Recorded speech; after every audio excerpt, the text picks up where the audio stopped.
Je ne saurais pas le dire aussi bien, The Special One. Pour la dernière partie, nous accueillons de nouveau, voilà, Greg et Karine. Comment allez-vous depuis le début? Toujours à fond. Ouais, super. C'était intense de vous écouter. Ouais. Le football, vous, ça vous...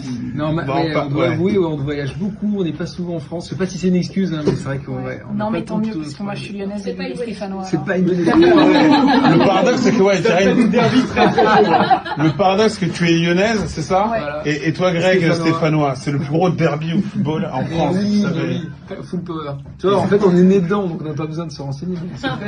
Est-ce que vous avez quand même des petits souvenirs? Est-ce qu'il y a des gens de votre entourage qui sont justement à fond dans le foot et forcément qui suivent ces clubs-là?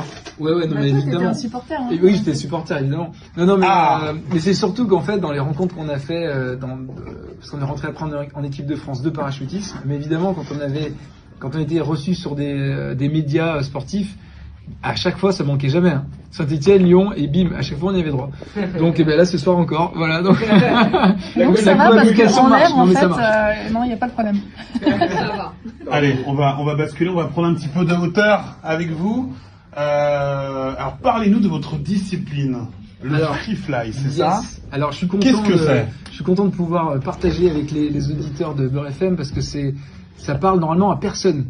Quand tu arrives, tu dis moi je suis champion du monde de free fly, on fait waouh, on ne sait pas ce que c'est.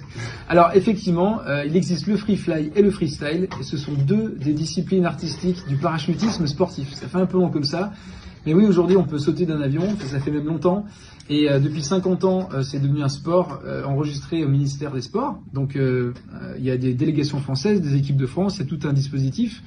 Et depuis une vingtaine d'années, même presque 25 maintenant, il y a les disciplines artistiques.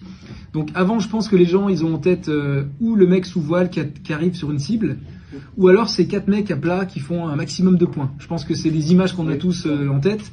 Et ben voilà, depuis, nous on s'est mis tête en haut, tête en bas, on a inventé, enfin je dis nos aînés, ils ont inventé la 3D, le vol 3D, et c'est clairement, voilà, c'est avoir des super pouvoirs. Donc pendant 1 minute, on peut passer, on peut tourner autour de quelqu'un, dessus, dessous, on peut construire des formations géométriques, on peut faire plein de choses. Enfin, c'est complètement dingue et c'est ce qu'on fait nous. C'est le vol 3D. Non, mais je suis hyper impressionné parce que tu parlais de super pouvoirs justement.